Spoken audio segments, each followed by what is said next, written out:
She said that you were here, so I came here. Come in. Come on. Welcome, ladies. Hello, my dear. Hello.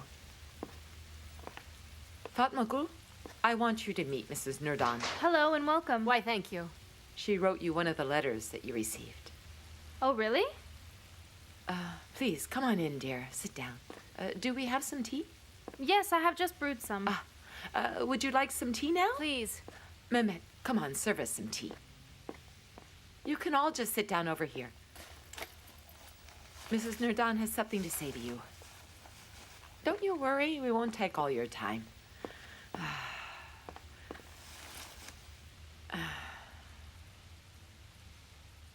And so I read her letter just one more time last night. I was affected by it when I first read it. She was bursting out in pain in every line. And I woke up, went to her address, and I found her.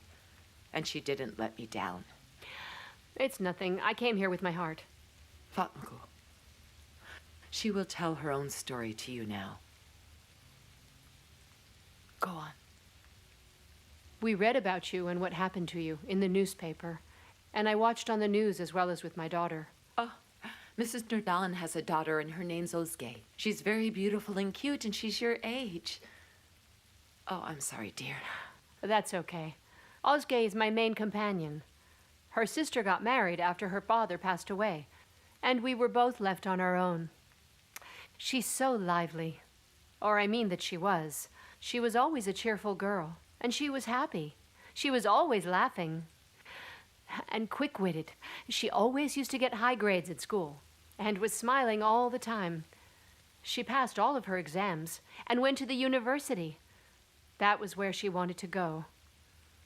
We were very, very happy then. Everything was fine then.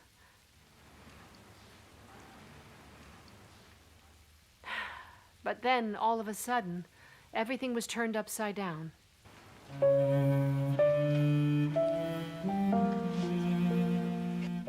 Would you like some sweets, perhaps? No, thank you.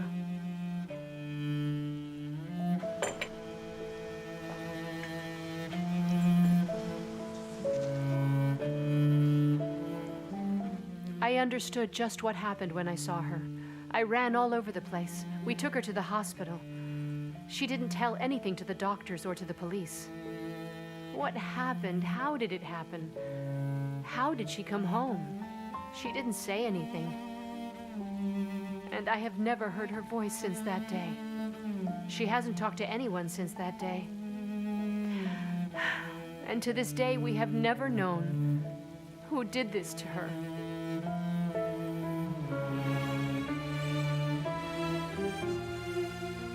My daughter doesn't scream in her nightmares anymore.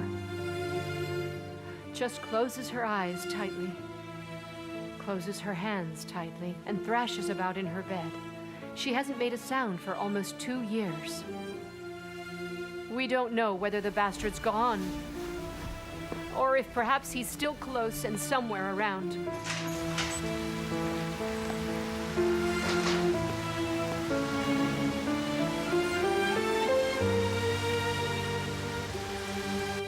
She's never gone out of the house since that day. And she doesn't even see the sun.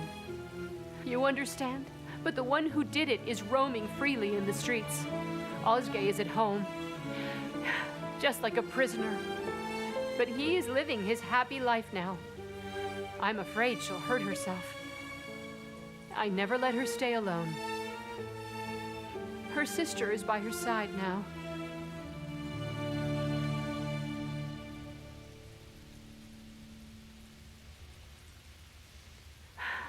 She smiled for the first time when she saw you on TV. When she heard your story on the television. And she paid close attention to the news. She got the newspaper from the porch the next day and read the news about you. Then she cried so silently. I held you up as an example. I said, look, look, does Fatmagul stay silent? No one will be able to take her right to live.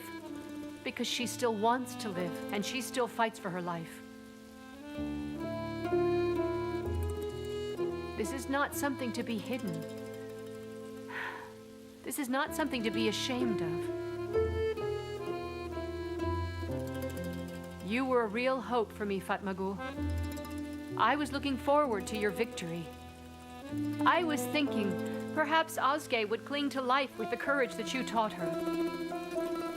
I saw that light in your eyes when I was watching you. I was saying, maybe this is it. Maybe this is the cure for my darling girl. But I heard that you were giving up. You decided to be quiet. Whatever the reason is, it's your decision.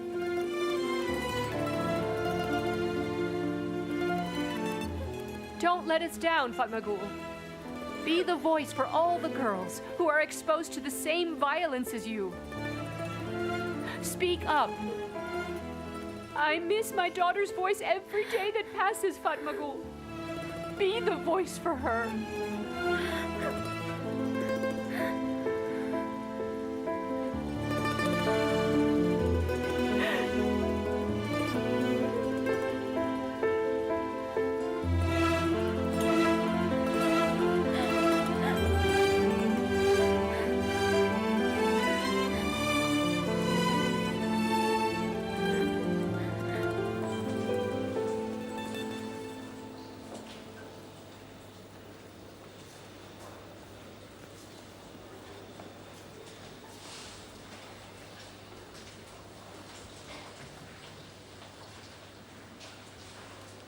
Come on, let's go, Rasat.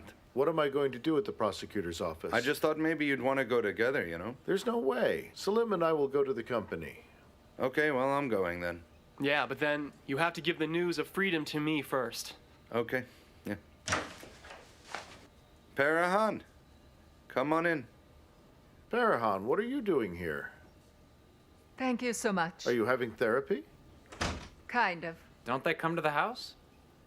I wanted to come to the hospital and visit Erdogan. That is very nice of you, Aunt. Humiye left? She must have gone before I had left home. Oh, she's here. She's here. She went down to the cafe. Parahan, I have to go now. Munir, I have something to say to you. You'll go to the prosecution office, not at 2 as you said, but before 2 o'clock.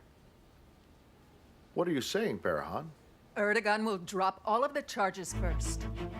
Before 2 o'clock. And before Fatmagul withdraws all her charges. So, did you spy on us? You will do what I say, Munir. Farrahan, this is nonsense. Well, I will not sit back and watch you torturing people anymore. Look, we have enough problems to deal with. I don't want to have to watch you as well. I won't let you blackmail that poor girl. I told you before. And if you keep on messing around, then I assure you that I will start talking without watching what I'm saying, dear.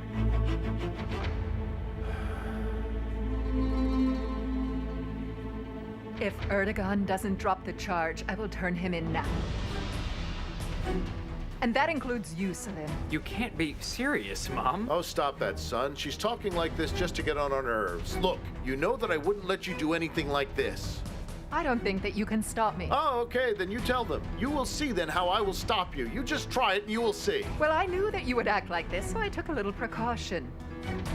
One of my men is waiting for my news at another lawyer's office. If Erdogan doesn't drop the charge by...